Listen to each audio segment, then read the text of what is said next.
What if the cities we build today could speak, not in words, but in stones, in sacred geometry, in the very layout of their streets, each corner whispering the myths and dreams of those who shaped them? Picture standing in the heart of an ancient metropolis, where every temple aligns with the stars, where every courtyard echoes a legend, where the city itself is a living, breathing story book of a civilization's deepest beliefs.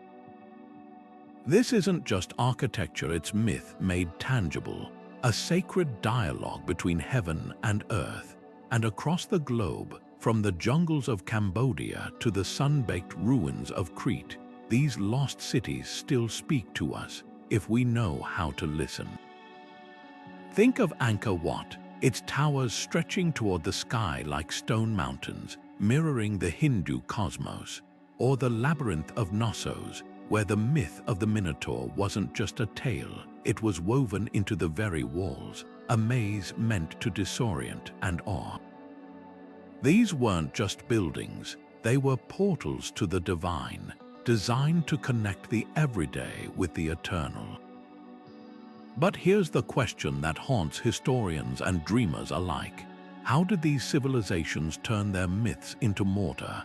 How did they encode their stories into streets and sanctuaries so thoroughly that even today, millennia later, we can still trace their sacred logic? That's the mystery we're unraveling together, because these cities aren't just relics, they're lessons. They show us how cultures used architecture to make sense of the cosmos, to honor their gods, and to leave a message for the future. And in a world where so much of what we build feels fleeting, these ancient blueprints remind us of the power of collective imagination. By the time we're done, you'll see these lost cities not as ruins, but as living classrooms where myth and stone collide, and where the past still has something profound to teach us. So let's step into the shadows of these forgotten builders and decode the secrets they left behind. The Sumerians didn't just build ziggurats, they built bridges. Towering staircases of baked brick, each level a step closer to the heavens where their gods whispered in the wind. These weren't monuments, they were invitations, a way to pull the divine down into the dust of everyday life. Walk through the ruins of and you can still trace the path of sacred processions, where priests carried offerings along roads that mirrored the celestial pathways of their myths. Every turn, every gate was a verse in an epic poem written in clay and sunlight. And then there's Egypt, where the pyramids weren't just tombs but resurrection machines. The Great Pyramid at Giza aligns with Orion's belt with eerie precision, as if the pharaoh's soul needed that constellation as a runway to the afterlife. The Egyptians didn't just observe the stars, they baked them into the desert floor, turning myth into a kind of eternal machinery. Even the Nile played its part, its annual floods echoing the cyclical drama of death and rebirth that defined their cosmology. But here's what's truly astonishing, this wasn't random. Archaeologists have found city after city where myths didn't just inspire decoration, they dictated geometry. In Mesoamerica, the Mayans built ball courts that reenacted their creation story, the hero twins defeating the lords of the Underworld. The playing field wasn't a sport venue, it was a theater for the sacred, with every game a ritual to keep the universe in balance. What these builders understood was something we've largely forgotten. Architecture isn't just about shelter or status, it's the most permanent form of storytelling. When a civilization collapses, its books may burn, its songs may fade, but its stones keep whispering. And if we listen closely, we can hear the echoes of people who believed their cities weren't just places to live, but prayers made visible. The celestial city of Angkor Wat rises from the Cambodian jungle like a dream carved in sandstone, but look closer, and you'll realize it's not just a temple. It's a mirror held up to the universe.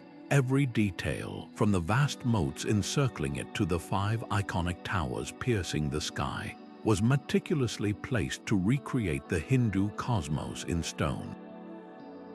Those towers, they're the sacred peaks of Mount Meru, the axis mundi where gods dwell, the moats, the primordial oceans of creation, separating the divine realm from the mortal world. Even the causeways align with precision to the rising sun during equinoxes, turning the entire complex into a colossal sundial that marks sacred time. What's truly staggering is the scale of intention here. Recent LiDAR technology has peeled back layers of jungle canopy to reveal something astonishing. Angkor Wat wasn't an isolated monument. It was the glowing heart of a sprawling sacred diagram, a city-wide mandala where even the grid of streets and canals followed cosmic patterns. The Khmer Empire didn't just build a capital, they engineered a living myth.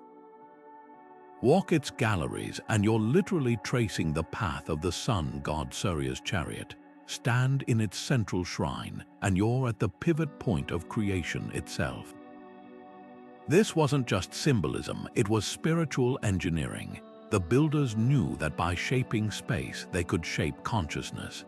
When thousands of pilgrims crossed those moats, they weren't just entering a temple, they were stepping into a story. The architecture guided their bodies and minds through a sacred journey, from the chaos of the outer world to the order of the divine center. And here's the genius, this celestial blueprint wasn't static. The city evolved over centuries, with each king adding new layers of meaning, new echoes of myth in stone, the Bayon temple's smiling faces gazing in all directions. That's the Bodhisattva Avalokiteshvara, a later Buddhist layer over the Hindu foundation, proving how flexible these sacred blueprints could be. But Angkor Wat's greatest lesson might be this: when a civilization's deepest beliefs become its architecture, the result isn't just buildings, it's a kind of time capsule. 500 years from now, if archaeologists uncover one of our cities, what myths will they think we worshipped? Shopping malls, highways. The Khmer Empire left us a masterclass in how to build not just for survival, but for transcendence. Their stones still whisper that to shape a city is to shape a worldview, and that the most enduring structures aren't made of mortar, but of meaning. Now let's step onto the sun-baked stones of Crete, where the Palace of Knossos sprawls like a puzzle box waiting to be solved. This isn't just ruins, it's the birthplace of a legend. The Labyrinth of the Minotaur wasn't some abstract myth conjured from thin air. It may have been born from the very corridors under our feet. Archaeologists have spent decades untangling the palace's winding passages, and what they've found is astonishing. A real life maze so intricate, so deliberately confusing, that it's easy to see how ancient storytellers could imagine a beast lurking at its heart. The genius of Knossos lies in how it merges myth with function. Those twisting corridors weren't just architectural flair, they were a deliberate design choice, possibly meant to disorient outsiders while guiding initiates through sacred rituals. And then there are the frescoes, vivid paintings of bull leapers mid-flight, their bodies arcing over charging beasts. These weren't mere decorations. They were visual prayers, turning the palace walls into a sacred gallery where myth and motion collided. Imagine walking those halls 3,000 years ago, surrounded by images of humans dancing with divine power, the air thick with the scent of incense and the lowing of actual bulls kept in nearby courtyards. But here's the twist. The Minotaur's legend might be more than just a story. Some scholars suggest the labyrinth myth encodes a deeper truth, that Knossos was a place of ritual transformation, where young initiates faced symbolic death and rebirth, much like the hero Theseus navigating the maze. The bull, sacred to the Minoans, wasn't a monster but a divine intermediary. Over time, as cultures clashed and memories faded, the symbolism may have warped into something darker, a cautionary tale for outsiders who couldn't decipher the palace's sacred logic. What's remarkable is how Knossos refuses to be pinned down. Even its layout defies expectations. Unlike the rigid symmetry of Egyptian temples or the celestial precision of Angkor Wat, this palace feels organic, almost alive. Staircases lead to unexpected courtyards. Rooms open into grand halls without clear hierarchy.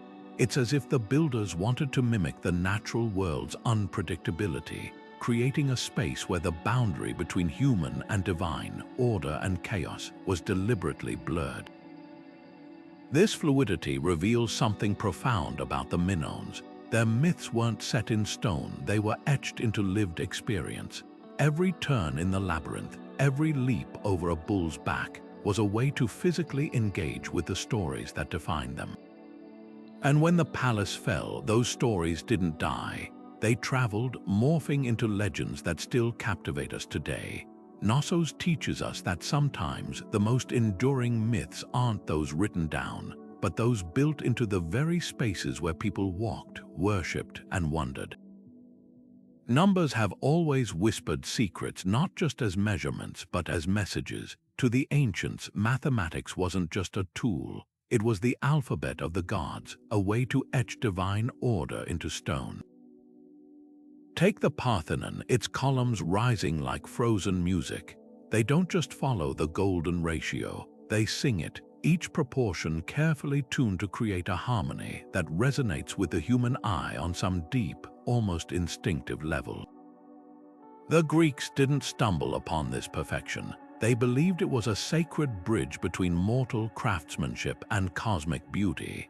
But this mathematical mysticism wasn't unique to Greece. Half a world away, the Mayans built pyramids that doubled as celestial calculators, their staircases counting the days of the solar year with uncanny precision. Each step wasn't just a physical rise, it was a numerical prayer, weaving time and space into a single sacred equation. Even more astonishing, their temples often mirrored fractal patterns found in nature, like the branching of trees or the spiral of galaxies. These weren't coincidences, they were deliberate echoes of a universe the Mayans believed pulsed with numerical divinity.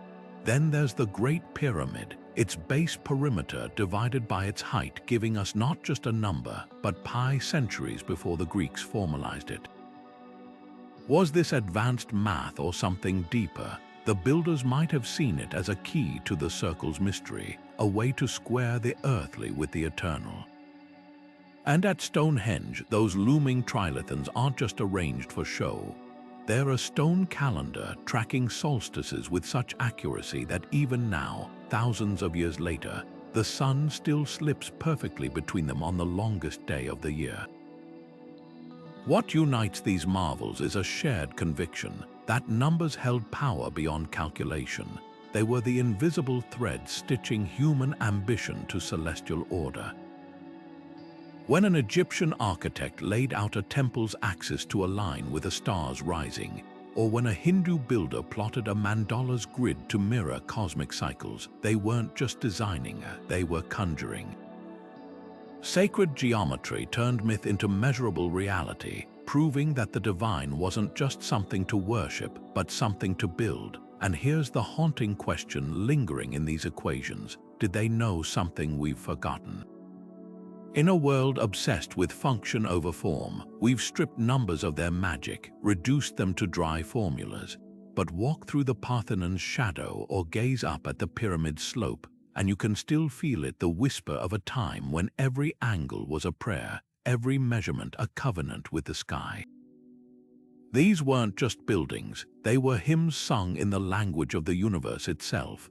In the highlands of Mexico, where the air shimmers with heat and history, Teotihuacan rises from the earth like a celestial map carved in stone. This isn't just another ruined city, it's a riddle wrapped in geometry, a place where the gods themselves were said to have gathered to create the sun and moon. Walk down the Avenue of the Dead, that vast corridor stretching nearly 2 miles, and you're treading a path that mirrors the Pleiades star cluster's descent onto the horizon. The pyramid of the sun and moon don't just dominate the skyline. They echo the cosmic dance of light and shadow, their placement so precise they catch the sun's rays at equinoxes like celestial spotlights. What's haunting about Teotihuacan is its silence. Unlike the Maya or Egyptians, its builders left no royal inscriptions, no decipherable text, just a city that speaks entirely through sacred geometry. The grid isn't arbitrary, it's a deliberate echo of the cosmos, with every temple and plaza positioned to reflect a heavenly order. Even the name Teotihuacan, given later by the Aztecs, whispers of its mythic purpose, the place where gods were born. Imagine a civilization so devout to this vision that they shaped an entire metropolis as a stage for creation itself, where mortals walked daily beneath the shadow of divine blueprints. The real enigma: we still don't know who orchestrated this symphony of stone. Was it a theocracy ruled by astronomer priests, a collective vision of artisans and engineers? The city's anonymity forces us to listen harder to its architectural whispers. Take the Pyramid of the Feathered Serpent, its facade undulating with stone serpents that seem to slither in the shifting sunlight. This isn't just decoration, it's Quetzalcoatl, the plumed god of wind and wisdom, woven into the very bones of the city. And beneath it, archaeologists found a tunnel lined with offerings, jade, pyrite mirrors, even liquid mercury, as if the builders were sealing a pact between earth and sky. Teotihuacan's genius lies in its duality. On one hand, it's a marvel of urban planning, with drainage systems and multi-family compounds proving its builders were master engineers. Yet every practical choice served a higher mythic logic. The Avenue of the Dead doesn't point true north, it skews slightly east, aligning with sacred mountains where the sun was reborn each day. Even the pigments coating its walls held meaning: the red of life, the green of fertility, turning the city into a living canvas of sacred colors. This is history written without words, where the language of alignment and proportion carries the weight of scripture. In a world drowning in data, Teotihuacan stands as a monument to another way of knowing, one where the stars were the first architects and humans merely their earthly scribes. Its stones challenge us to reconsider what counts as a record and whether the truest stories are those etched not on parchment, but into the land itself. Imagine walking a path where every stone beneath your feet hums with purpose, where the very act of moving forward pulls you deeper into a sacred story. That's the power of ritual pathways, the arteries of ancient cities, designed not just to connect places, but to transport souls. Take Babylon's Ishtar Gate, its cobalt blue tiles shimmering with golden lions and dragons, each step along its processional way a deliberate reenactment of the New Year's festival. Pilgrims didn't just march, they became actors in a divine drama, retracing the journey of Marduk, the patron god, as he battled chaos and renewed creation. The gate itself wasn't merely an entrance, it was a threshold between the mundane and the mythic. Its towering presence meant to awe travelers into reverence before they even set foot inside the city. Now cross the world to Varanasi, where the Ghats step down to the Ganges like a 1,000-year-old invitation to the sacred. Here, the ritual pathway isn't straight but cyclical, a spiral of devotion. Pilgrims descend at dawn to bathe in waters believed to flow from the hair of Shiva himself, each step symbolizing the shedding of earthly attachments.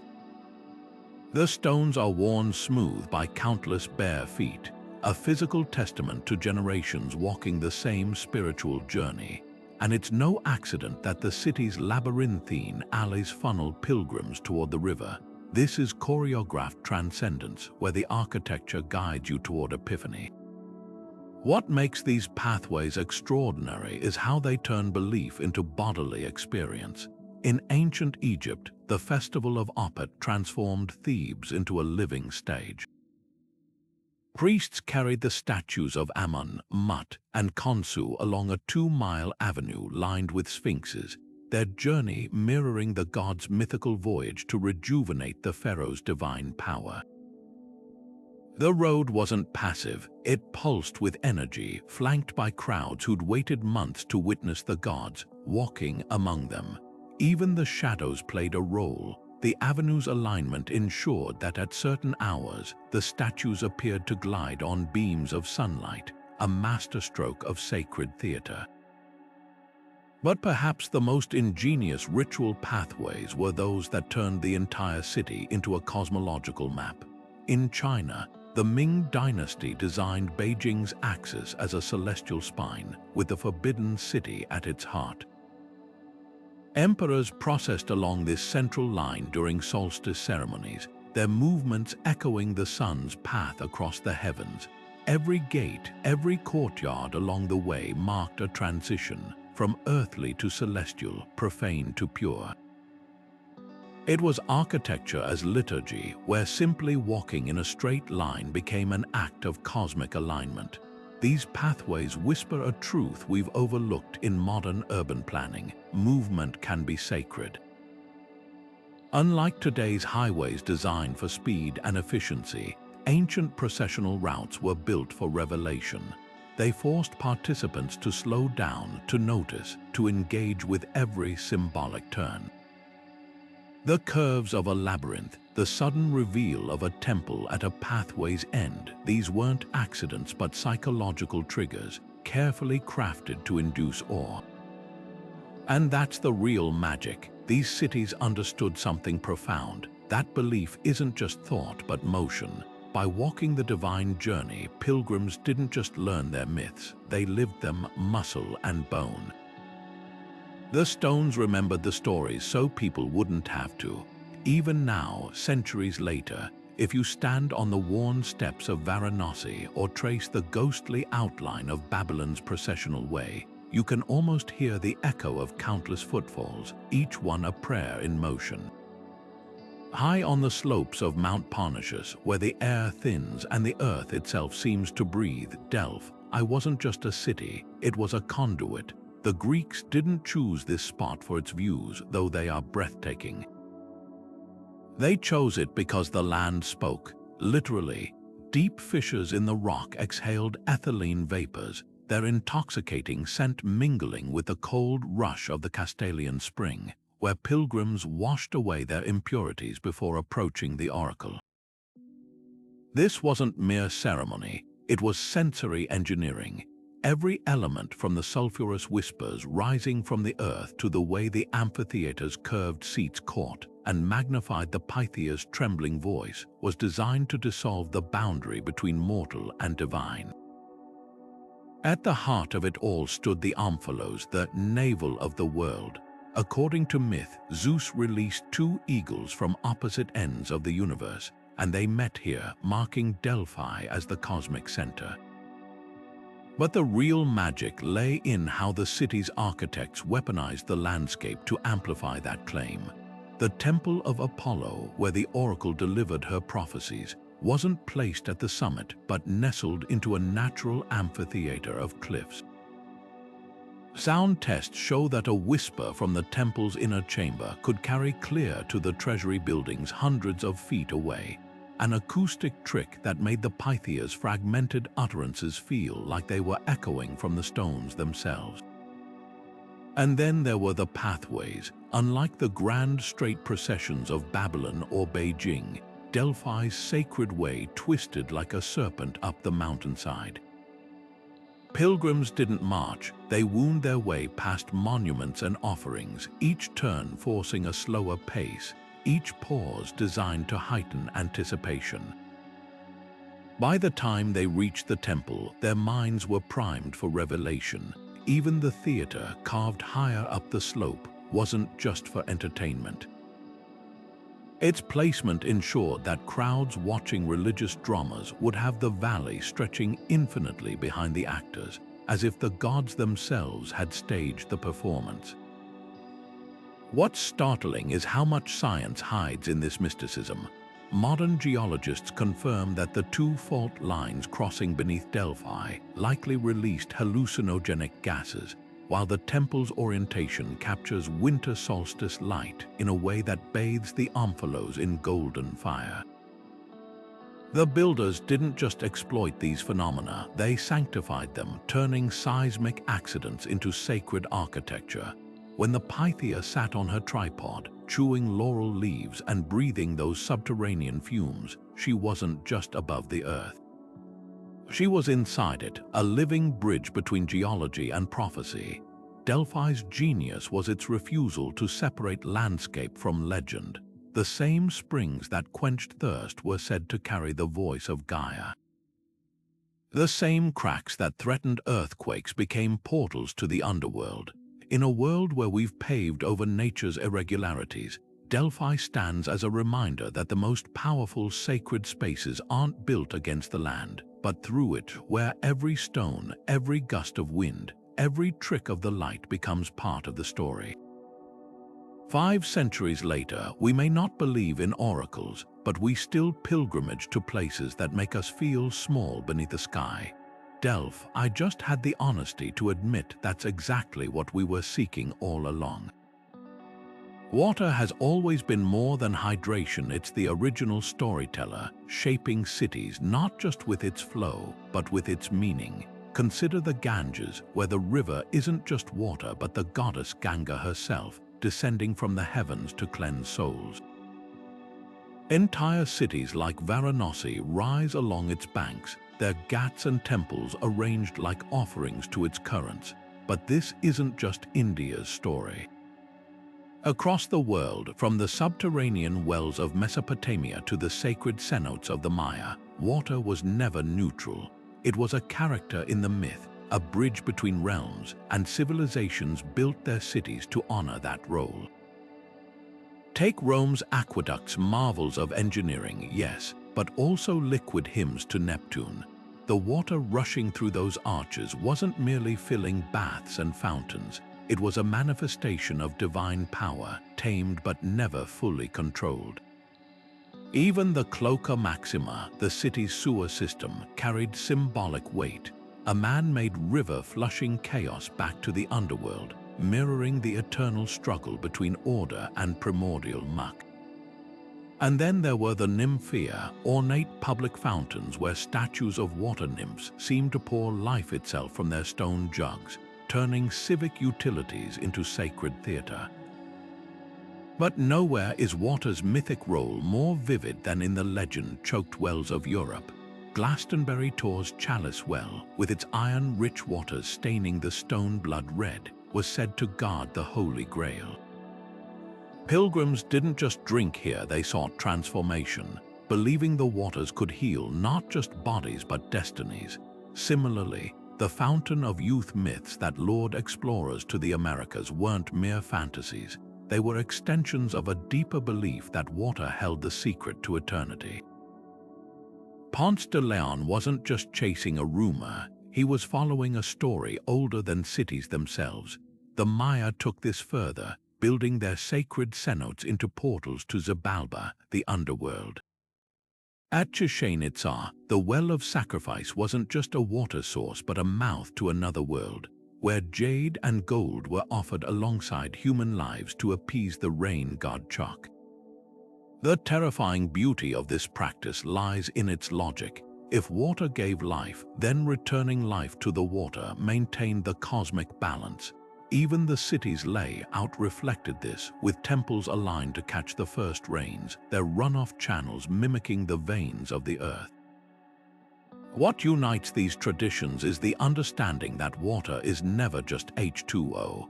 It's a narrative device, a plot twist in stone and mortar. When medieval cities dug moats, they weren't just building defenses. They were recreating the primal waters of creation, encircling their world with a symbolic barrier against chaos. The canals of Venice, liquid streets that turned the city into a waking dream, where every ripple carried echoes of Atlantis. Even today, when we gather at fountains or coastline promenades, we're participating in an ancient ritual, one that whispers that the most essential human stories aren't just told but flowed. Plato's Atlantis may live in legend, but its ghost lingers in the stones of real cities. That vision of concentric rings rising from the sea, of canals humming with advanced hydraulics, it wasn't pure fantasy. Buried beneath layers of ash on the island of Santorini lies Akrotiri, a Bronze Age metropolis frozen in time by volcanic fury. Walk its streets today, and you'll find precisely engineered drainage systems, multi-story buildings with running water, and frescoes bursting with marine life, all echoes of Plato's description. The parallels are uncanny. Could this be the seed that grew into the Atlantis myth? When Thera erupted around 1600 BC, it didn't just bury a city, it shattered an entire maritime culture. Tsunamis radiated across the Mediterranean, drowning coastal settlements from Crete to Egypt. Survivors carried tales of a paradise swallowed by the sea, stories that likely fermented over centuries before reaching Plato's ears. But here's what's fascinating: disasters don't just destroy civilizations, they rewrite them. The same flood myths that may have sprung from Thera's ashes later inspired real-world architects.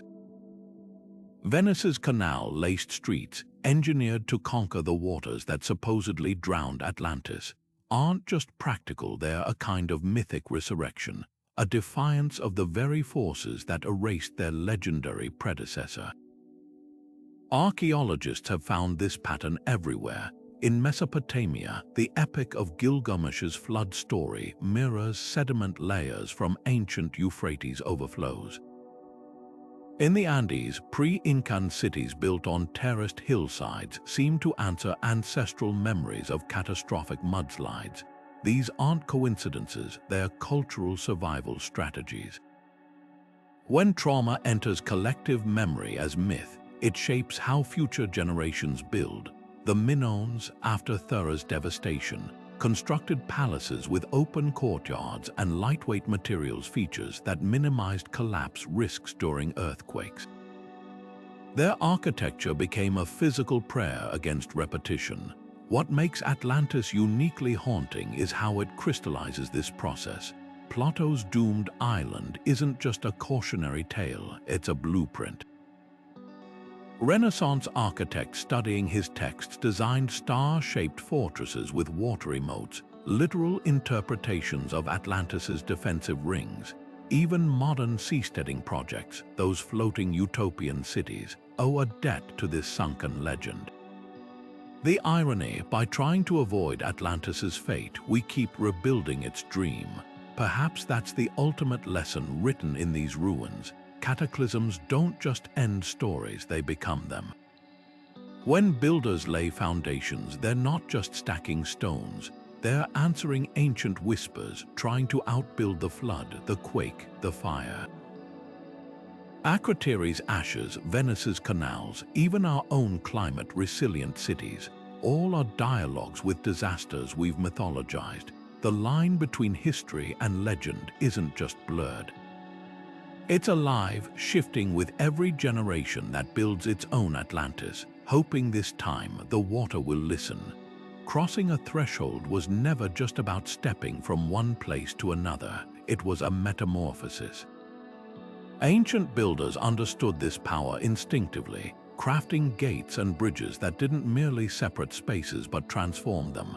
Take Babylon's Ishtar Gate, its glazed tiles shimmering with dragons and bulls. Passing through wasn't just entering a city, it was stepping into the mythic realm of Marduk, where the beasts underfoot weren't decorations but guardians of the sacred. The gate's towering presence forced travelers to physically and psychologically prepare, as if the very air changed density beyond its arch. The Maya took this further, turning their ball courts into cosmic thresholds. Those towering stone hoops weren't just sports equipment, they were portals. When a player hurled the rubber ball through the ring, it wasn't just a point scored. It reenacted the hero twins' journey through the underworld. the court itself becoming a stage between life and death. The acoustics were no accident either. The slap of the ball echoing off the walls mimicked the voices of spirits, a sonic reminder that every game was a ritual danced on the edge of another world. Rome's triumphal arches perfected this alchemy of stone and symbolism. To walk beneath one wasn't simply to cross a street, it was to be baptized in imperial glory. The carvings told stories of conquest, yes, but also of transformation, the returning general shedding his battlefield aura to re-enter civilian life. Even the shadows played their part. The arch's curve framed the sky like a celestial gateway, turning every procession into a temporary bridge between earth and heaven. But the most haunting thresholds were the ones meant for gods, not humans. In Japan, the torii gates of Itsukushima Shrine rise from the sea at high tide, their crimson legs mirrored in the water until they seem to float between realms. Pilgrims wading beneath them weren't just visiting a temple, they were trespassing in the domain of the kami, where the salt-kissed air itself felt charged with otherness. Similarly, the covered bridges of medieval Europe weren't just shelters from rain. Their darkened passages forced travelers through a moment of vulnerability, a symbolic death before emerging reborn on the other side. What these builders grasped was a truth we've since paved over. Thresholds are spells cast in stone. They slow us down, make us conscious of transition in a world that increasingly values seamless, thoughtless movement. A modern airport gate hustles us along, but the Lion Gate of Mycenae, with its looming beasts and narrowing passage, demanded pause, a physical reckoning with the act of crossing. That's why these ancient thresholds still resonate. They remind us that every doorway is a question, every bridge a leap of faith, and that the most powerful architecture doesn't just shelter bodies, it shapes souls. Rome didn't just conquer the world, it rewrote the sky. Stand beneath the Pantheon's oculus at noon, and sunlight pours through that perfect circle like a spotlight from the gods, tracing a slow arc across the marble floor as if marking celestial time. This wasn't just engineering, it was theology in stone. The dome's curvature mirrored the vault of heaven, while the oculus, the only light source, forced visitors to gaze upward, a physical reminder that Rome's power wasn't just earthly but cosmic. Even the rain that fell through it wasn't a flaw. It was part of the ritual, channeled away by hidden drains that echoed the sacred grottos where Romans communed with nymphs. The Pantheon didn't just honor the gods, it became one. But Rome's genius lay in weaving myth into the mundane. Take the Cloaca Maxima, that marvel of sewer engineering. While it channeled waste to the Tiber, its name whispered of deeper currents. The greatest drain wasn't just plumbing, it was a river Styx in miniature, flushing the city's impurities back to the underworld. The same hands that built aqueducts to bring life-giving water also carved tunnels to carry away death, a yin-yang dance of sacred hydraulics. Even the city's founders, Romulus and Remus, were literally suckled by a she-wolf in legend, their story etched into coins and statues until the line between history and fable blurred. Rome didn't just have myths, it metabolized them, turning legend into law and wolves into civic mascots. Then there's the grid. Unlike the organic sprawl of older cities, Rome's cardo and decumanous axes sliced the urban landscape into quadrants with military precision. But this wasn't just order for order's sake. The intersecting roads mirrored the cosmic cross of solstice sun paths, turning the entire city into a sundial.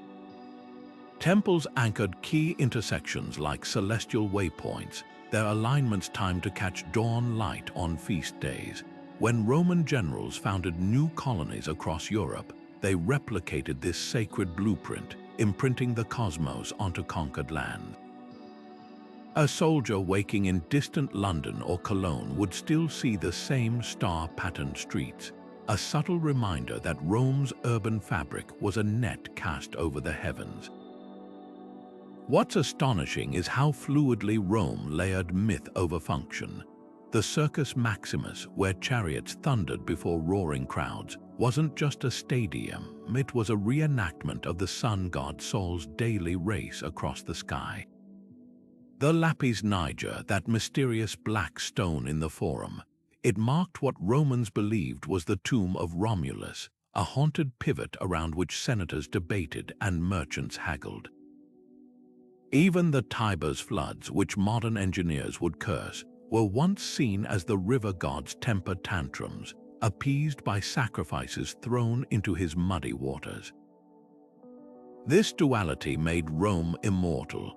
Long after the empire fell, Renaissance architects pored over Vitruvius's manuals, resurrecting the idea that buildings should reflect cosmic harmony. When Napoleon stole the Pantheon's design for his Parisian church, he wasn't just copying a dome, he was invoking Rome's mythic gravity. Today, every city with a grid plan or a domed capital whispers Rome's name. Because the eternal city's real triumph wasn't just in its marble or legions, but in proving that the most enduring power isn't wielded by swords, but by stories, especially those carved into the very bones of a city, where they shape lives long after the storytellers turn to dust. Dragons don't just soar through Chinese legends, they slither through the very streets of Beijing. The Imperial Way, that spine of power leading to the Forbidden City, wasn't just flanked by statues. It was a river of stone dragons, their coiled forms guiding emperors like living compasses. Each scale, each claw was a silent sentry, believed to repel chaos with their celestial breath. But this wasn't mere pageantry. These creatures were cosmic intermediaries, their bodies bridging the orderly human realm below and the untamed heavens above. When an emperor processed between them, he wasn't just walking a road, he was navigating a mythic current, shielded by the same forces that shaped the stars. Half a world away, the Maya carved their cities into jaguar skins. At Capon, the ball court's markers aren't just discs. They're the spotted pelts of the night sun, the jaguar god who carried the sun through the underworld. Step back and the entire city layout reveals its secret. Temples positioned like paws, plazas forming the beast's belly, causeways stretching like limbs. This wasn't whimsy, it was a sacred camouflage. By building in the jaguar's image, the Maya believed they could harness its power, stealth for warriors, fertility for crops, and the terrifying grace needed to balance life and death. The Egyptians took this further, turning sphinxes into silent theologians. Those lion-bodied, human-headed sentinels lining the avenues to Karnak weren't just guards, they were riddles in sandstone. Their animal strength anchored them to earth, while their human faces gazed toward the divine, embodying the paradox of pharaonic rule, godly yet mortal. Even their positioning held meaning. The sphinxes face east, not to greet the sunrise, but to watch for Apep, the serpent of chaos who attacked Ra's solar barge each dawn. Their stillness was a weapon, freezing evil in its tracks through sheer symbolic weight. Norse longhouses tell a darker tale. The serpent Jörmungandr, who encircles the world, wasn't just a myth, it was a warning carved into door frames. Viking artisans twisted dragon heads onto roof beams not for decoration, but as spiritual lightning rods. These creatures' gaping mouths were believed to swallow malevolent spirits before they could cross the threshold. The more ornate the beast, the stronger its hunger for the unseen. Sailors even mounted dragon-headed prows on ships, not just to terrify enemies, but to confuse sea monsters into thinking the vessel itself was a predator. What unites these traditions is a radical idea. Animals weren't just neighbors, they were mentors. The Lakota's horse inspired urban layouts where tipis opened east like grazing herds. The Khmer's Naga balustrades, their seven-headed serpent kings bridging temples and moats like rainbows after a storm. These weren't imitations of nature, but collaborations with it. In a world before zoning laws and steel frames, The best architects knew that to build a lasting city, you didn't conquer the wild, you invited it in, gave it stone flesh, and let its ancient wisdom guard your dreams. Modern skylines may have traded griffins for glass, but the instinct remains. Why else do we cling to lion statues outside libraries or eagle-adorned government seals? Deep down, we still crave that primal pact, the sense that something older and wiser watches over our fragile order. These animal guardians whisper a truth we've never outgrown. Civilization isn't the opposite of nature. It's nature remembering itself in stone. Rising from the lake like a dream woven in reeds and stone, Tenochtitlan wasn't just a city, it was Quetzalcoatl made manifest. The Aztecs didn't merely build on water, they channeled the feathered serpent's divine energy through every canal, turning the entire metropolis into a living conduit between earth and sky. Those waterways snaking through the city weren't just transportation routes, they were the god's coiled body, their rhythmic pulses mirroring the celestial serpent's movement across the heavens. Even the causeways stretching to shore followed sacred alignments, tracing the serpent's path as it carried the sun from dawn to dusk. At the heart of it all loomed the Templo Mayor, its twin shrines to Huitzilopochtli and Tlaloc forming a mythic mountain range in miniature. But this was no ordinary peak, it was Coatepec, the legendary serpent mountain where the Aztec patron god had battled his sister Coyolxauhqui. Every drop of blood spilled on its steps reenacted that primordial conflict, sustaining the sun's fragile journey across the sky. Archaeologists have found offerings buried in concentric layers beneath the temple, each stratum a whispered prayer, jade for the life-giving waters, seashells for the underworld's depths, and the bones of sacrificed warriors arranged to mirror the cosmos. The temple wasn't just a site of worship, it was the axis of existence itself. When Cortés and his conquistadors first glimpsed Tenochtitlan in 1519, they saw only what their myths had prepared them to see: El Dorado, a city paved with gold. The gleaming plaster coatings that shimmered like precious metal under the Mesoamerican sun, mere decoration to Spanish eyes, the sacred cenotes brimming with sacrificial offerings. Wasteful idolatry. In their frenzy for literal treasure, they missed the real wealth, a civilization that had woven its cosmology into every bridge and boulevard. The very causeway Cortés marched on was a celestial map, its alignment marking the sun's position during the spring equinox when Quetzalcoatl was prophesied to return. The irony stings the conquerors stood atop a living prophecy, blind to its meaning. Today, Mexico City's sprawling concrete seems to have swallowed Tenochtitlan whole. But descend into the Templo Mayor Museum, and the old magic still hums. The great stone disk of Coyolxauhqui lies where workers unearthed her in 1978, her dismembered body frozen in eternal fall. Modern engineers have discovered that the temple's foundations extend deep into the lakebed, stabilized by wooden pilings that flex like serpentine sinews during earthquakes. Even the city's relentless sinking a foot every century feels eerily apt, as if the Serpent City is slowly returning to the watery realm from which the Aztecs first saw their prophesied eagle perched on a cactus. What makes Tenochtitlan's legacy so haunting is how thoroughly myth shaped survival. The Chinampas, those floating gardens that fed 200,000 people, weren't just agricultural feats, they mirrored the mythical first land that emerged from the primordial sea. The city's grid, often credited to pragmatic planning, actually followed sacred calendrical cycles, with neighborhoods aligned to the 4 cardinal directions and their associated gods. Even the daily market at Tlatelolco doubled as a microcosm of the universe, its carefully ordered sections reflecting the cosmic layers from underworld to heavens. The tragedy isn't just that Tenochtitlan fell, it's that its conquerors never understood what they'd destroyed. a city where poetry and engineering were the same discipline, where astronomers doubled as architects, and where every street corner held a dialogue with the divine. Modern visitors pressing their hands against the Templo Mayor's stones often report feeling something not ghosts exactly, but the persistent echo of a worldview that saw no line between the sacred and the urban.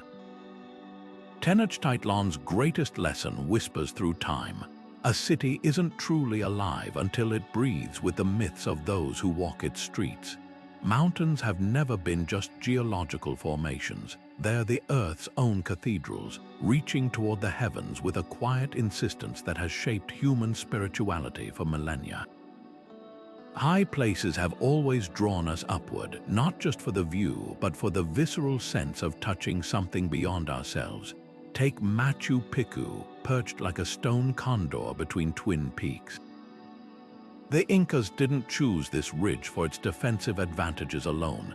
They saw the surrounding mountains Huayna Picchu and Machu Picchu Mountain as Apu's living deities. The city's temples align with solstice sunrises over these peaks, turning the entire landscape into a celestial clockwork where rock and light performed a sacred dance. Even the terraces, those cascading green stairways, weren't just farmland. They mirrored the stepped levels of the Andean cosmos, from the underworld's depths to the sun god Intai's realm. Jerusalem's Temple Mount carries the same weight in myth and mortar. Solomon didn't randomly select this hilltop. It was Mount Moriah, where Abraham bound Isaac, and where Jewish tradition holds the world's first stone was laid at creation. The Dome of the Rock now crowns that same summit, its golden dome catching sunlight like a beacon, while beneath it lies the foundation stone, believed to cover the abyss from which all waters flow. For 3,000 years, this single outcrop has been a spiritual lightning rod, drawing prayers from half the planet. The mountain didn't just host sacred buildings, it became one, its very elevation a sermon about humanity's reach toward the divine. This longing to climb toward the sacred birthed some of history's most iconic structures. Ziggurats weren't just Mesopotamian office buildings, they were staircases for gods, their mud brick tiers symbolizing the layers between earth and heaven. The Bible's Tower of Babel myth may have been a cautionary tale, but it sprang from a very real impulse to build upward until mortal hands scraped the divine. Even Greece's Acropolis, that marble crown above Athens, wasn't merely a fortress. Its Parthenon aligned with the rising Pleiades, turning the hill into an altar where philosophy and astronomy met. And we haven't outgrown this vertical yearning. Denver brands itself the mile-high city, not just as trivia but as a point of pride, an unconscious echo of those ancient beliefs that elevation confers significance. Modern skyscrapers, those glass ziggurats, still compete for titles as world's tallest, as if height alone could sanctify a city's ambition. There's a reason we call corporate headquarters towers and place penthouses at the top. Somewhere deep in our cultural DNA, we still associate altitude with authority, as if the old mountain gods now wear suits. What's fascinating is how this vertical spirituality transcends geography. The Nepalese carved prayer flags into Himalayan passes so the wind can carry blessings upward. The Maori of New Zealand revere Taranaki Maunga not as a backdrop but as an ancestor frozen in stone. Even in flatter lands, humans built their own mountains. The stepped pyramids of Teotihuacan, the spiraling minarets of Samarra, the Gothic spires that once made medieval cathedrals the tallest structures in Europe. These weren't feats of engineering alone, they were acts of devotion, a collective reaching toward whatever waits above the clouds. Perhaps that's why mountains still humble us. In an age of satellites and drones, their sheer physicality reminds us that some boundaries can't be digitized. When the Inca laid stones at Machu Picchu, or when pilgrims ascend the Temple Mount's worn steps, they're participating in the oldest ritual of all, the human need to stand a little closer to the sky, to build bridges between what we are and what we dream of becoming. The next time you see a city skyline silhouetted against sunset, remember, those towers are just the latest chapter in a story that began when the first human looked at a mountain and thought, there must be gods up there.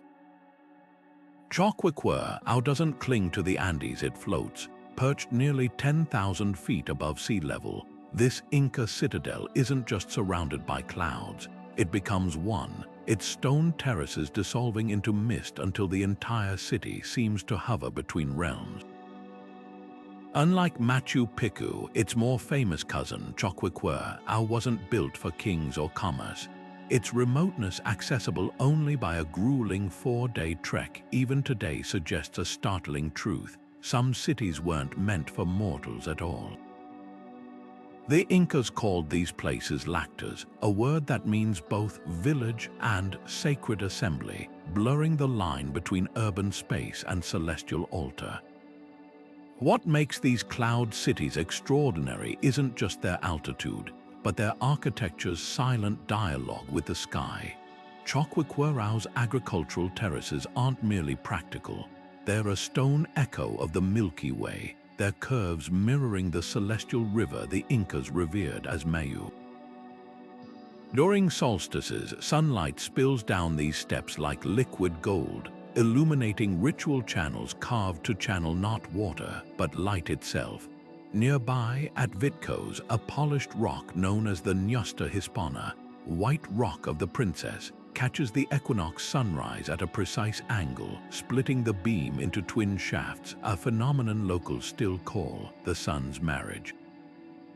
These weren't just feats of engineering, they were acts of communion, turning the entire landscape into a clockwork hymn to Inti, the sun god.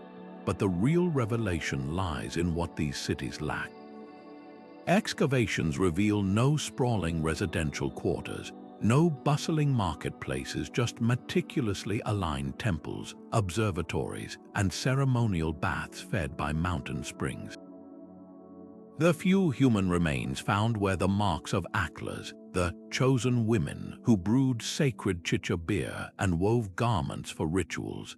It's as if these vertiginous settlements existed solely to house the gods' earthly entourage, their terraces less for crops than for catching celestial shadows. Even their water systems defy pragmatism. At Choqquequirau, channels zigzag unnecessarily, their serpentine paths tracing the constellation Amaru the Serpent, a deity linked to water's life-giving flow. This challenges everything we assume about urbanism. Modern cities thrive on connectivity, but the Incas built lactas where no roads could easily reach. We prioritize population density, yet these sites housed perhaps a few hundred permanent residents.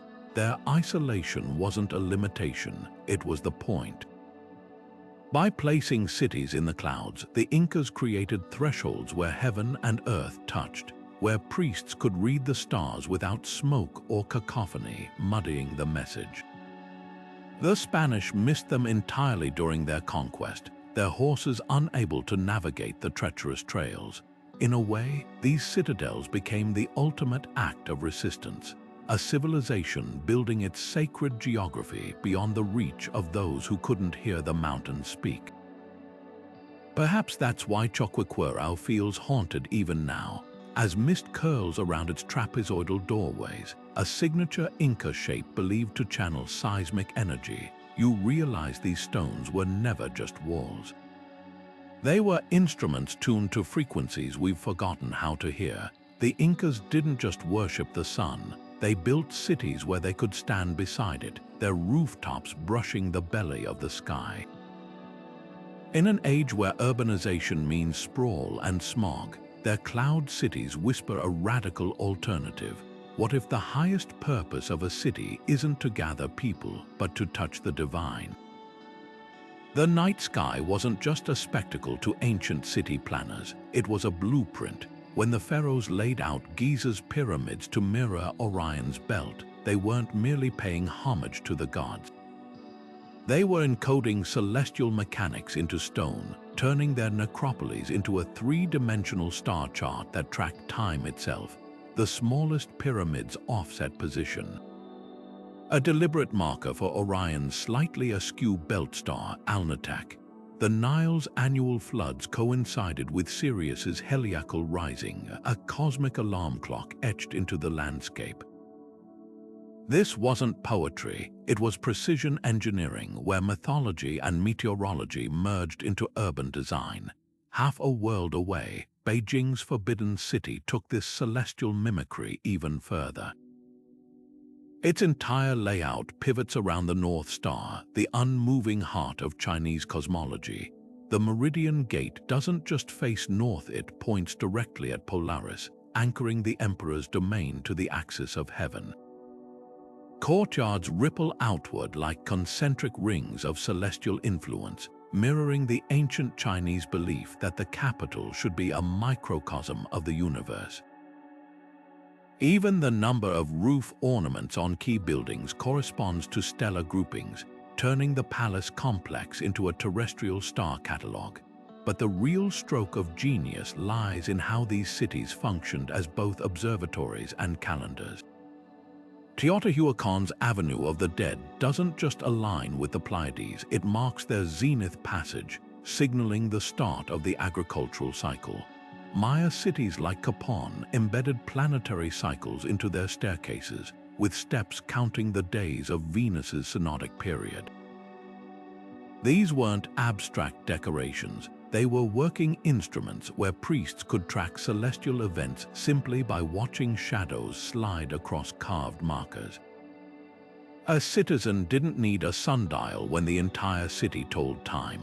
What's often overlooked is how this astro-architecture shaped everyday life. In Mesopotamia, the ziggurat of Ur doubled as a lunar calculator, its 7 tiers corresponding to the moon's phases, with rooftop ceremonies timed to lunar eclipses. The Hopi mesas of the American Southwest still orient their kivas to winter solstice sunrise, turning entire villages into seasonal alarm clocks. Even medieval Paris arranged its Gothic cathedrals along ley lines that mirrored the Milky Way, their spires acting as reverse telescopes channeling celestial power earthward. This stellar urbanism reveals a radical truth. Our ancestors didn't just watch the stars, they lived inside them. Their cities were telescopes without lenses, planetariums without domes, where walking down a street could feel like traversing a constellation. In an age when light pollution obscures all but the brightest stars, these stone galaxies remind us that the sky was once our first city map, and every building permit was signed by the gods. Deep in the sands of Upper Egypt, where the Nile bends like a question mark, the temple complex of Dendera rises from the desert not just as a monument, but as a celestial mirror.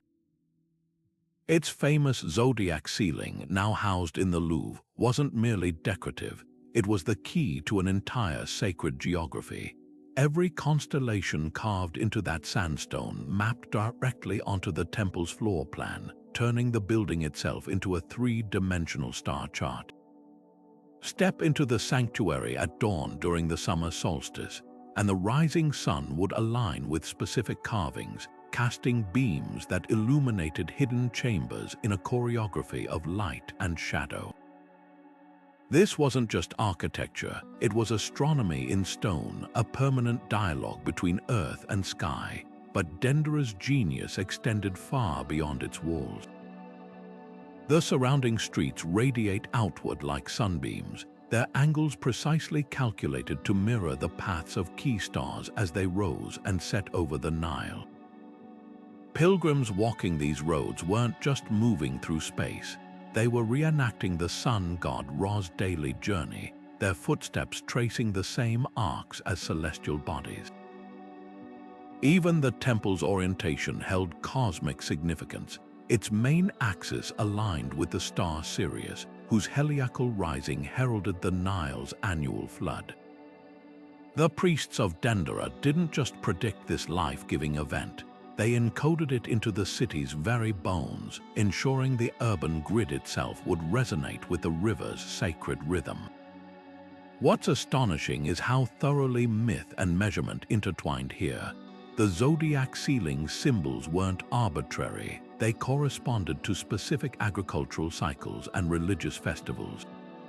The crab of Cancer marked the Nile's retreat, while the scales of Libra balanced the year between flood and harvest.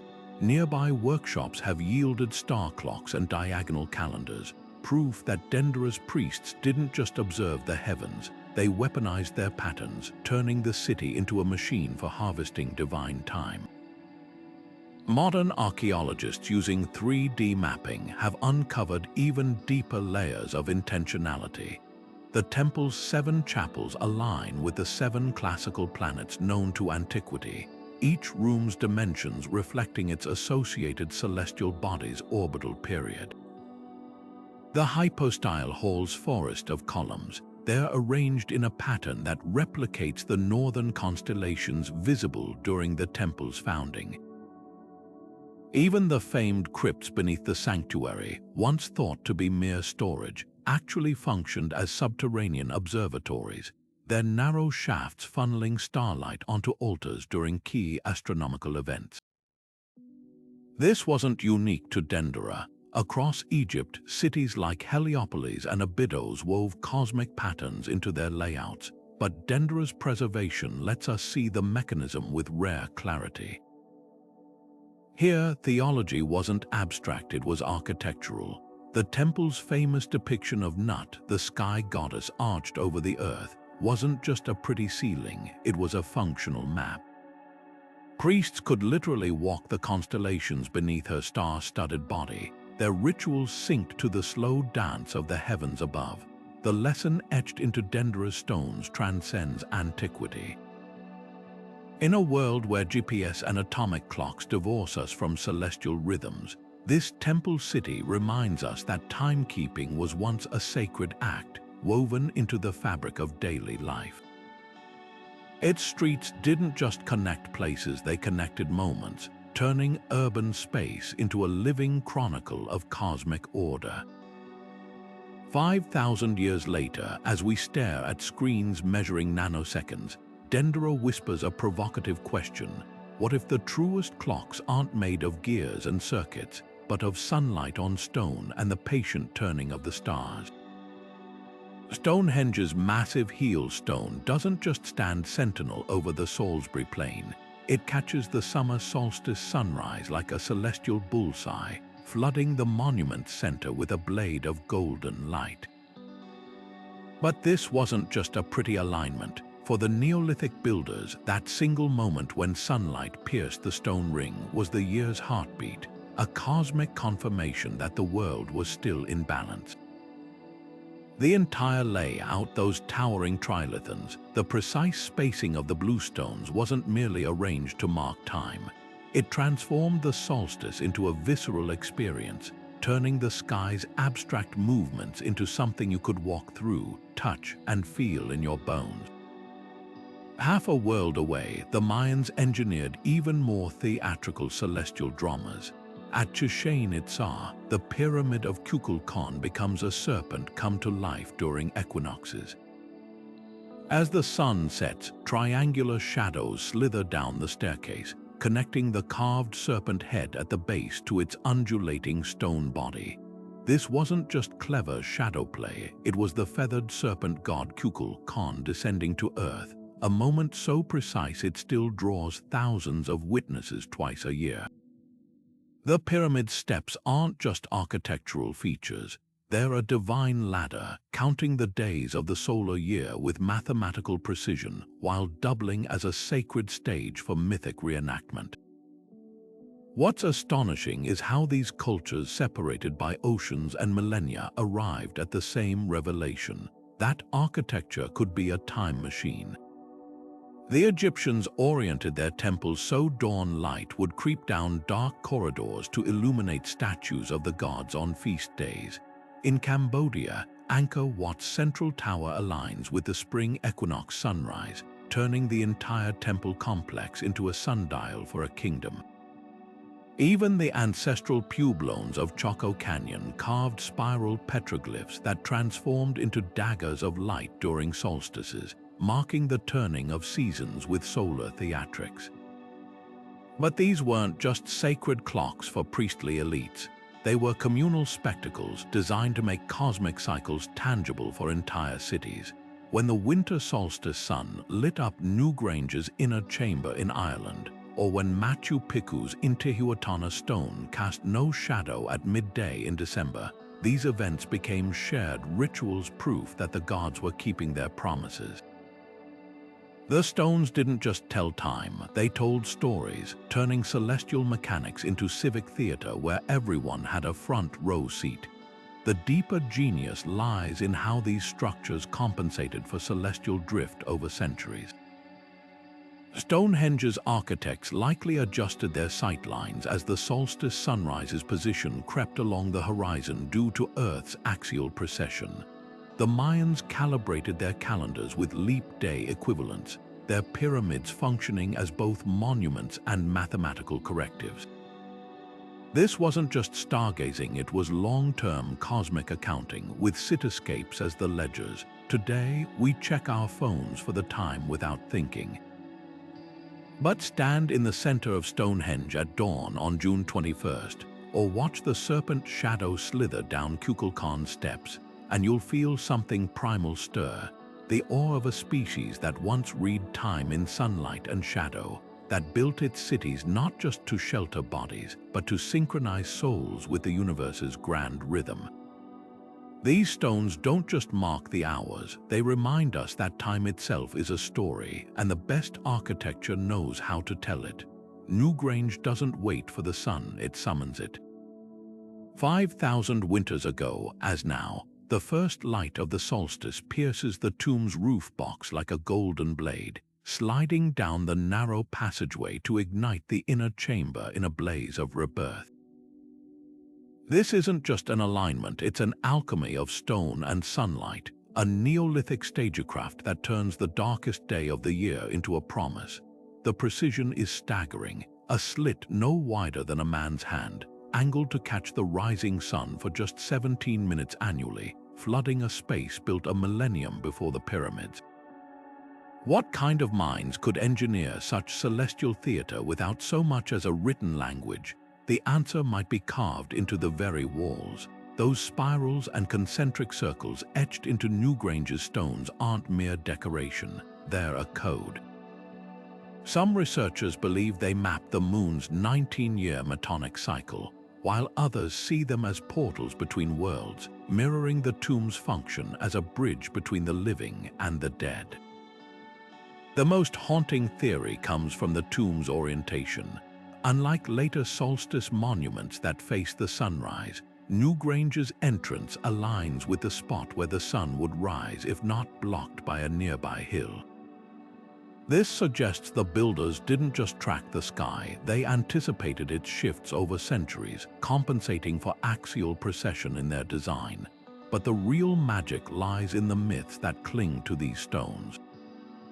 Irish folklore remembers Newgrange as the dwelling of the god Dagda, who kept a cauldron of rebirth there, a story that eerily mirrors the solstice light's annual resurrection of the tomb's darkness.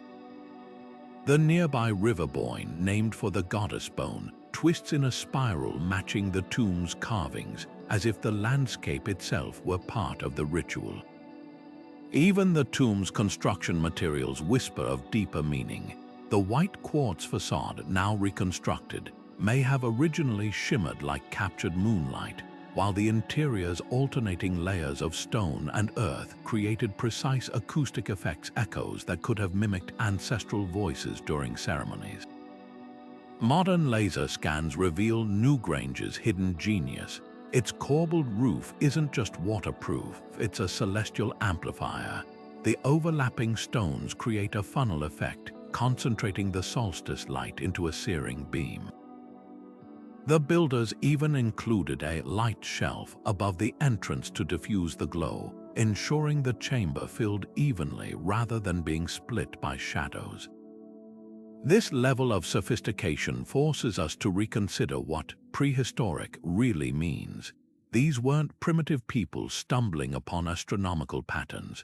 They were master architects wielding myth as a geometric language, turning a burial mound into a cosmological clock.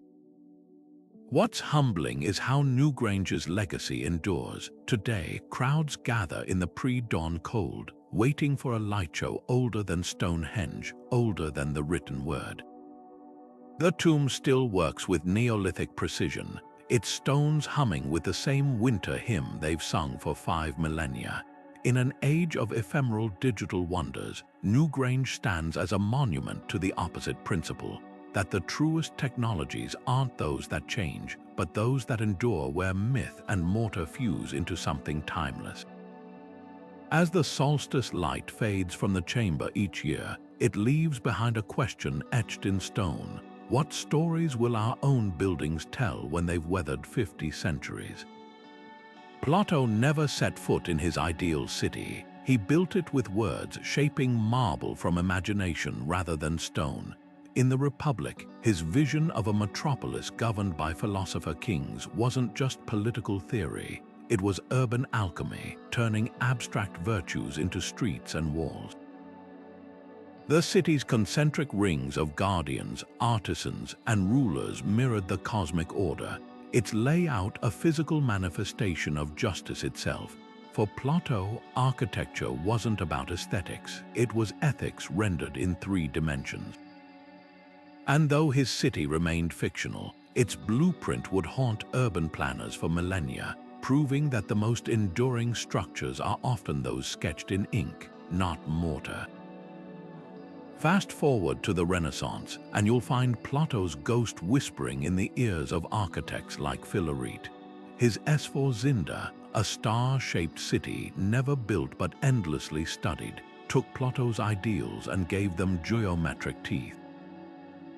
Those radiating avenues weren't just pretty, they were arteries of control, ensuring every citizen moved within sight of the central palace, where wisdom or at least power supposedly resided. Even the city's name, blending the ruling Sforza family with Città, city, hinted at the dangerous allure of utopias, the belief that perfection could be achieved if only the right people held the compass.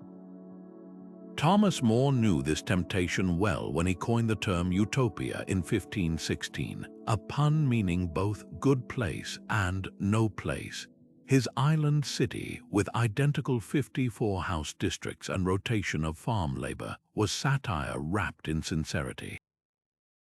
Yet readers missed the joke. They saw blueprints, within decades, real-world experiments like the Jesuit reductions in Paraguay or the Moravian settlements in Pennsylvania were grafting More's ideas onto the earth, turning irony into irrigation canals and communal granaries. The myth of the ideal city had escaped the page, proving that no fiction stays fictional when it promises order in a chaotic world. What's fascinating is how these visions bled into the grids we walk today. Washington, D.C.'s radial avenues intersecting with numbered streets, that's Pierre L'Enfant channeling Renaissance idealism through Enlightenment pragmatism. The boulevards of Haussmann's Paris carved through medieval clutter to let in light and soldiers, a darker iteration of the same dream, myth as municipal policy. Even the failures carry lessons. Brazil's modernist capital Brasilia, with its soaring monuments and inhuman sprawl, shows what happens when utopia forgets the messy humanity it's meant to serve. The tension lies in the paradox every ideal city confronts. Perfection demands control, but cities are living things. They breathe, mutate, resist. Ancient Athens, which Plato knew intimately, thrived on the very chaos his republic sought to eliminate. Its crooked alleys and noisy agora birthed democracy, philosophy, and drama precisely because they weren't designed but grown. The myth of the ideal city isn't really about urban planning. It's about power, who gets to decide what perfection looks like and who must live in its shadow. Yet the dream persists, from the eco-cities of today to the Mars colonies of tomorrow. Because ultimately, these visions aren't just about brick and pavement. They're mirrors held up to our deepest fears and highest hopes that somewhere, somehow, we might build a place where no one is hungry, where justice isn't just a word but a street map, where the walls themselves teach us how to be better. The irony, the closest we've ever come to Plato's city, might be the internet, a shapeless, boundless realm where philosopher kings tweet alongside fools, and the agora never closes. Perhaps the ideal city was never a place at all, but the restless human impulse to keep drawing it again and again on the blank slate of the future. Jaipur doesn't just sit on the map, it unfolds like a sacred diagram, its salmon-colored walls tracing the lines of an ancient cosmic blueprint. When Maharaja Sawai Jai Singh Roman II laid its foundations in 1727, he wasn't just planning a capital, he was etching Hindu cosmology into the earth. The city's 9 perfectly squared sectors, divided by broad avenues, mirror the Navagraha mandala, a geometric representation of the 9 celestial bodies governing Vedic astrology. But this wasn't abstract symbolism. Each sector pulsed with purpose. The central block housed the royal palace, echoing Mount Meru's mythic role as the axis of creation, while the surrounding wards hummed with artisans, warriors, and merchants, their lives orbiting the divine center like planets around a sun. What's astonishing is how thoroughly astronomy shaped everyday life here. Jai Singh didn't just build observatories, he became one. The Jantar Mantar, his collection of gargantuan stone instruments, still towers over the city like a frozen orchestra of geometry. The Samrat Yantra, a 90-foot sundial, tracks time with eerie precision, its shadow sliding across marble scales at a millimeter per second. But these weren't just scientific tools, they were theological devices. When priests declared festival dates based on the instrument's readings, they weren't interpreting data, they were translating the gods' handwriting. The entire city functioned as a cosmic clock, its streets aligning with solstice sunrises, its gates positioned to catch the first light of constellations associated with prosperity. The genius of Jaipur's design lies in its layered intentionality. That distinctive pink hue coating its buildings, far from arbitrary, it was chosen to mimic sandstone's sacred warmth while diffusing the harsh desert sunlight into a rosy glow, a visual metaphor for the balance between royal authority, Lal, and divine harmony, Dihayan. Even the grid's slight deviation from true north served a purpose, aligning the main thoroughfare with the rising point of the star cluster Pleiades, considered the celestial mothers of Hindu deities. This wasn't urban planning, it was alchemy, turning mathematics into mythology and streets into scripture. Modern satellite imagery reveals an even deeper marvel. Jaipur's outer walls form a near-perfect rectangle, yet its interior blocks subtly warp and curve. Archaeologists now believe these imperfections replicate the Vastu Purusha mandala, a sacred architectural diagram where the cosmic being Purusha lies pinned beneath the city's grid, his energy channels becoming its waterways and roads. The slight asymmetry, accommodations for his bent knee and elbow proof that even in their pursuit of order, Jaipur's designers honored the organic pulse of cosmic forces. What makes Jaipur's legacy so vital today is its living continuity. Unlike ancient ruins frozen in time, this city still breathes its original purpose. Jewelers in Johari Bazaar still orient their worktables to catch auspicious morning light, just as 18th century gem cutters did. The annual Gangor festival transforms the grid into a giant processional stage, with women carrying clay lamps along avenues that double as ceremonial circuits. Even the seemingly chaotic sprawl of modern Jaipur obeys an older logic. New neighborhoods often cluster around surviving stepwells and temples, their growth patterns still echoing the mandala's radial energy. In a world where urban design often prioritizes efficiency over meaning, Jaipur stands as a masterclass in holistic creation. Its founder didn't just want a functional capital or a beautiful one. He built a machine for harmonizing human lives with cosmic rhythms. 5 centuries later, as we grapple with soulless concrete grids, this pink city whispers that the best urban plans aren't just about moving traffic, but about aligning hearts, stones, and stars. Beneath the ferried chimneys of Cappadocia, an entire civilization thrived where sunlight never reached. These underground cities, some descending as deep as 18 levels, weren't just hideouts from invaders or harsh weather. They were physical manifestations of the underworld myths that haunted Anatolian imagination for millennia. Walk the labyrinthine tunnels of Derinkuyu today, and you'll notice something unsettling. The ventilation shafts double as ritual passages. They're carefully carved channels designed not just for air, but for whispers, echoes of the dead rising from below. The Hittites who first dug these chambers believed the Earth's crust was a membrane between worlds, and every plunge of their stone tools was an act of sacred archaeology, uncovering realms where gods and ancestors mingled. Egypt's Valley of the Kings takes this subterranean mysticism to even grander scales. Those tomb corridors snaking beneath the Theban hills aren't mere burial tunnels. They're illustrated guidebooks to the afterlife, their walls crammed with spells from the Book of the Dead.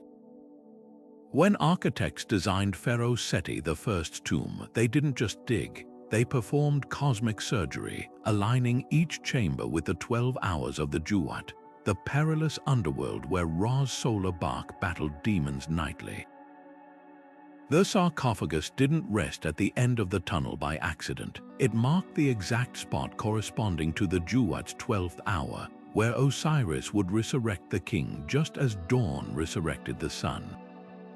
Even the tomb's sudden 90-degree turns had purpose, mimicking the bent axis of ancient creation myths, where chaos yielded to order through literal twists of fate. What's chilling is how these underground architectures mirror each other across cultures. From the Mayan cenotes, those flooded sinkholes serving as portals to Xibalba, to Buddhist cave temples like China's Longmen grottos, where monks carved enlightenment into living rock, humanity keeps returning to the Earth's belly to confront its deepest fears and highest hopes. The pattern reveals a universal truth. Descending isn't just about concealment, it's about transformation. When Persephone ate those pomegranate seeds in Hades' realm, or when Inanna stripped her jewels at each underworld gate, these myths weren't just stories. They were blueprints for spaces where mortals could rehearse their own metamorphoses. Fast forward to today, and our modern underworlds still thrum with these ancient echoes. Moscow's metro, with its chandelier-lit stations descending like Soviet palaces of the dead, or Denver's airport murals swirling with apocalyptic symbolism, these aren't just functional spaces. They're subconscious recastings of the same archetypes that drove pharaohs and Cappadocian monks to build downward. Even nuclear bunkers, those sealed capsules of existential dread, follow the old script: sealed gates, stockpiled provisions, and the unspoken promise that beneath the rubble, life might begin again. The darkest proof lies in what we bury now. Finland's Onkalo spent nuclear fuel repository, designed to last 100,000 years, isn't just engineering, it's modern myth-making. Its architects consulted linguists and anthropologists to design warning symbols for future civilizations, turning concrete casks into modern-day cursed tablets. Like the Egyptians who sealed tombs with threats against grave robbers, we still whisper to the future through stone and symbol, hoping the earth will keep our secrets safe. Perhaps that's the real lesson written in these subterranean spaces.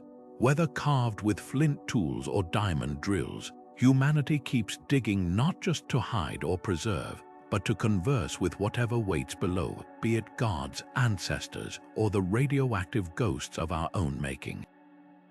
The Earth's crust has always been our collective sketchpad for the afterlife, and every tunnel, whether lined with hieroglyphs or fiber optic cables, is another stroke in an unfinished epic about where we came from and where, deep down, we still believe we're going. 1,200 years before elevators or steel beams, an entire city thrived beneath the Turkish earth, not in cramped caverns, but across 18 spacious levels plunging 250 feet into volcanic rock. Derinkuyu isn't just tunnels, it's an inverted metropolis, complete with chapels carved into the stone, wine presses that still stain the floors purple, and ventilation shafts so precise they maintain fresh air even at the lowest levels. The scale defies logic. This underground labyrinth could shelter 20,000 people for months, with massive rolling stone doors sealing each community against invaders. Yet what's most haunting isn't the engineering, it's the whispers clinging to these walls.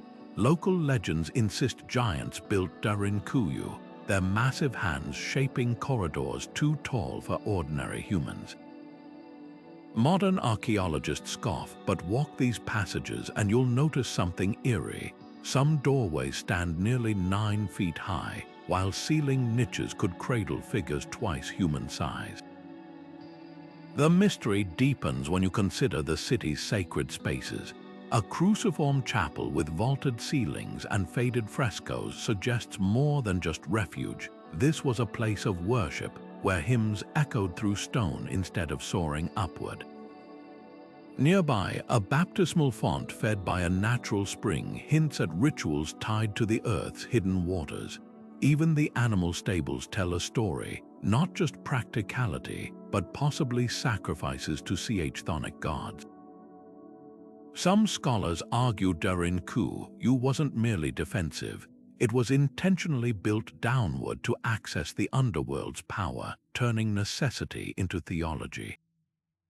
The Hittites, who likely began excavation 3,000 years ago, worshipped deities of the deep earth, and later Christians may have repurposed these beliefs, viewing the subterranean city as both fortress and spiritual ark, a literal embodiment of Psalm 95's Rock of Salvation.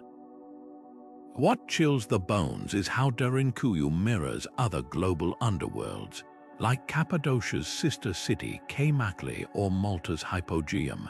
It follows an almost universal mythic template, the descent into darkness as passage to wisdom or rebirth. The Phrygians told of Cybele's son at his dying and resurrecting in a cave. Early Christians venerated Cappadocia's underground churches as echoes of Christ's tomb. Even Derinkuyu's ventilation shafts, slicing vertically through 18 levels, evoke the axis mundi, the cosmic ladder linking underworld, earth, and heaven. This wasn't just architecture, it was enacted mythology, stone rewritten as sacred text. Today, as you squeeze through narrow corridors that suddenly open into vast communal halls, the city's duality becomes clear. Circular grinding stones that once sealed tunnels now seem like symbols of cyclical time. The wineries suggest not just sustenance but Dionysian mysteries. Modern engineers marvel at the gravity-fed water system and earthquake-resistant arches, but the true mastery lies in how Derinkuyu's builders turned survival into symbology.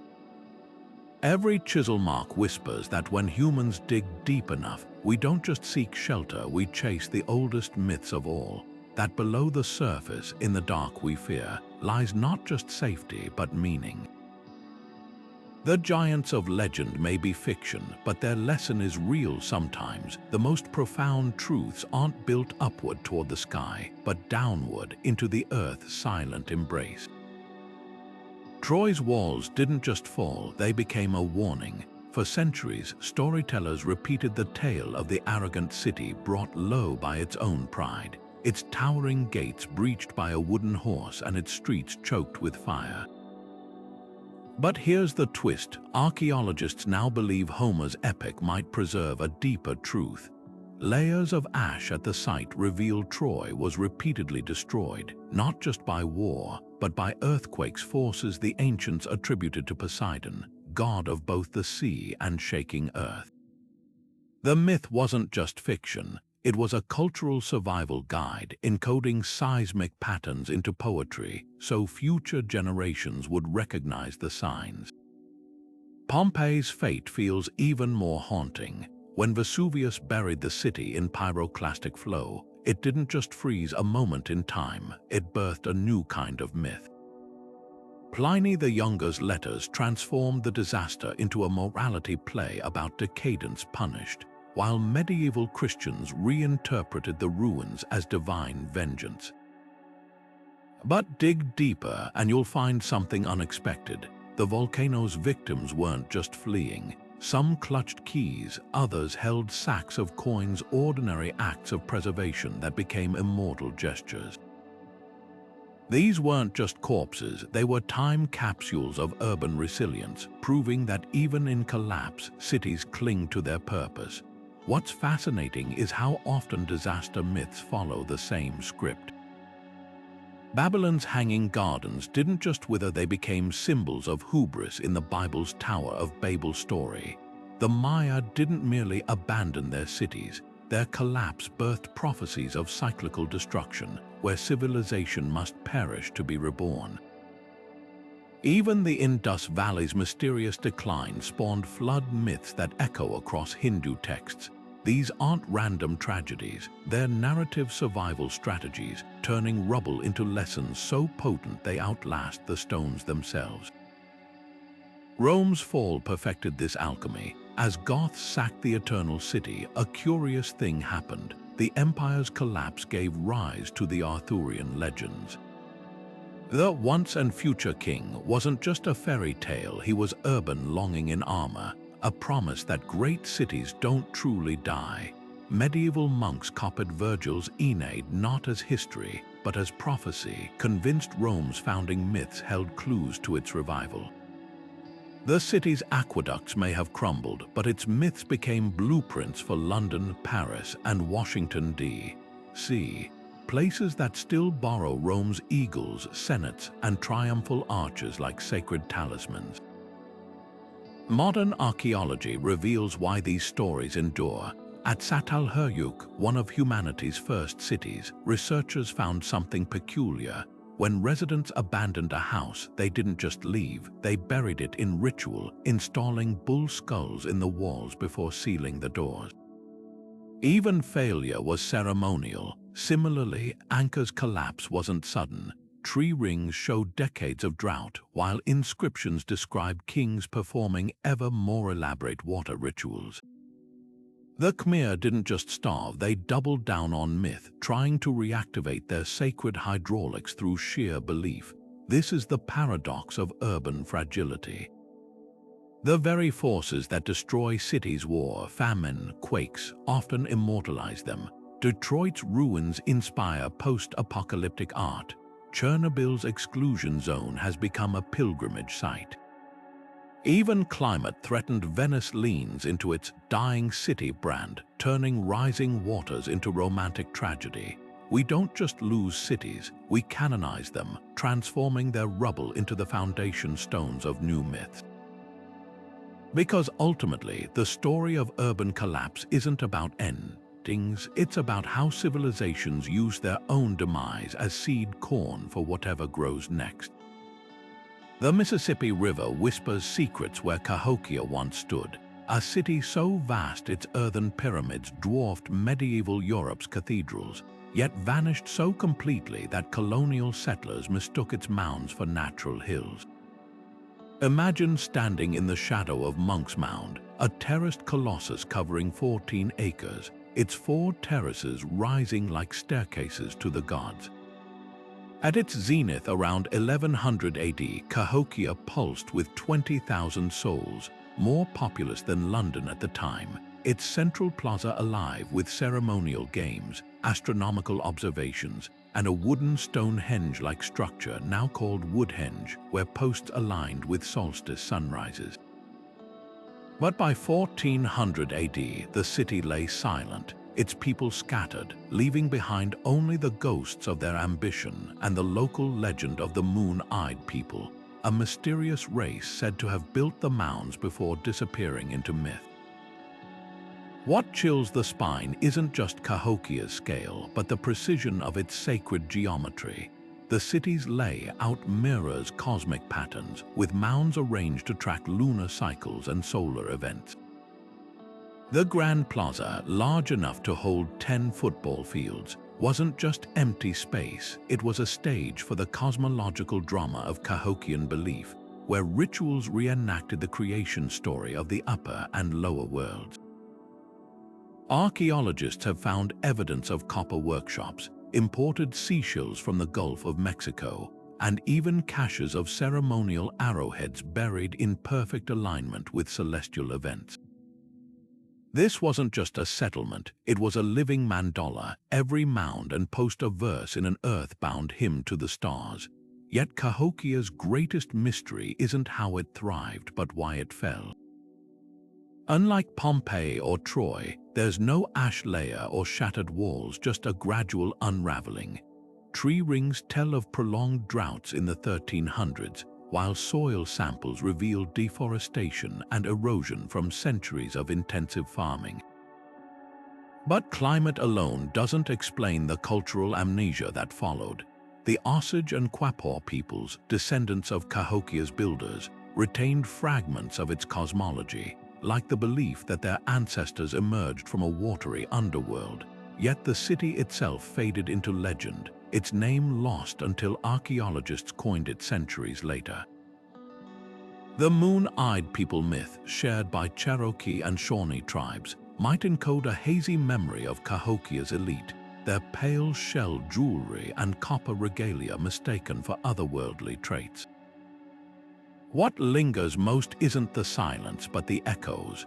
Cahokia's DNA survives in the riverine cultures it influenced, from the Natchez sun worshippers to the mound-building traditions of the southeast.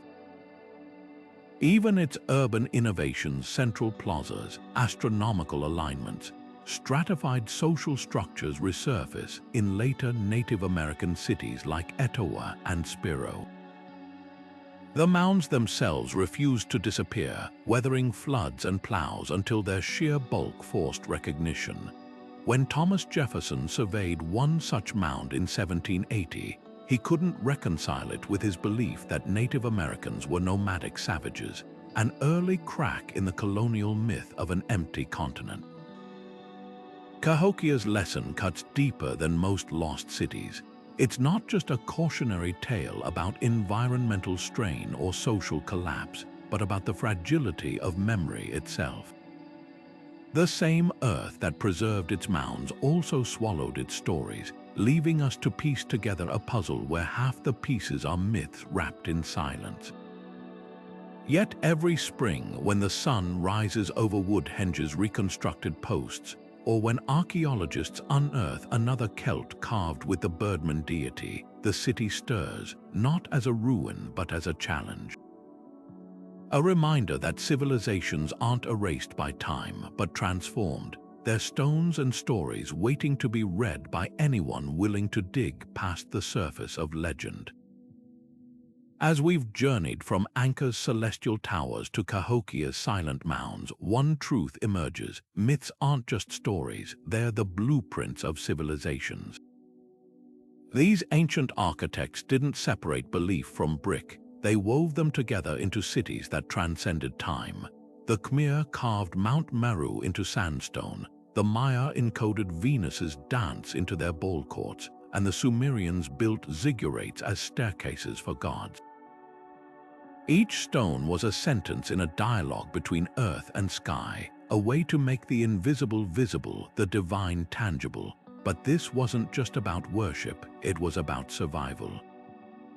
By aligning streets with solstices or burying offerings beneath foundations, these cultures didn't just honor their gods, they negotiated with chaos itself, turning their cities into machines for keeping the world in balance.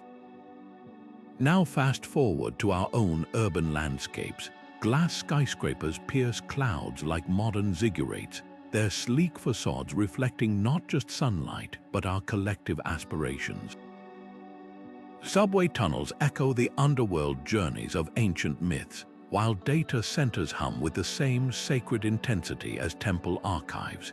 Even something as mundane as a traffic circle, a spiral of asphalt and steel, unknowingly mirrors the labyrinthine rituals of Knossos. The language has changed, but the impulse remains. We still build to tell stories, to make sense of our place in the cosmos. Consider Dubai's Burj Khalifa, its needle-like silhouette reaching for the heavens just as Babylon's Etemenanki once did. Or Singapore's Gardens by the Bay, where steel supertrees fuse nature and technology in a way that would make the Hanging Gardens architects nod in recognition. These aren't just feats of engineering, they're modern myth-making, declarations of human ambition cast in glass and concrete. Even our failures carry mythic weight. Chernobyl's exclusion zone, with its abandoned Ferris wheel and radiation-scarred buildings, has become a cautionary tale about Promethean overreach, a story we'll tell for centuries. Yet here's the question that lingers like morning mist over Teotihuacan. If ancient cities were prayers in stone, what are ours? When future archaeologists sift through our ruins, will they find evidence of a society that built for profit alone, or one that still whispered to the stars? The answer might lie in unexpected places, in the solar panels crowning rooftops like devotional offerings to a greener future, or in the communal gardens sprouting in vacant lots, reclaiming urban spaces for shared purpose. This isn't just about nostalgia for lost civilizations. It's an invitation to recognize that every city, ancient or modern, is a living story, one we're all writing together. The next time you cross a bridge or pause in a plaza, ask yourself, what myth does this street embody? Is that courthouse's neoclassical facade channeling Rome's dream of order? Does your local park's winding path unintentionally echo the serpentine wisdom of Mesoamerican cosmologies? Our ancestors left us a challenge to build not just for today, but for the stories tomorrow will need. So look closer at the concrete and steel around you. Trace the hidden patterns, the unconscious echoes of older dreams, because the most enduring cities aren't those that resist change, but those that remember, even in their newest layers, how to speak the language of myth. And who knows, perhaps centuries from now, someone will stand in the ruins of our own metropolis and marvel at how we, too, tried to touch the divine with the tools we had.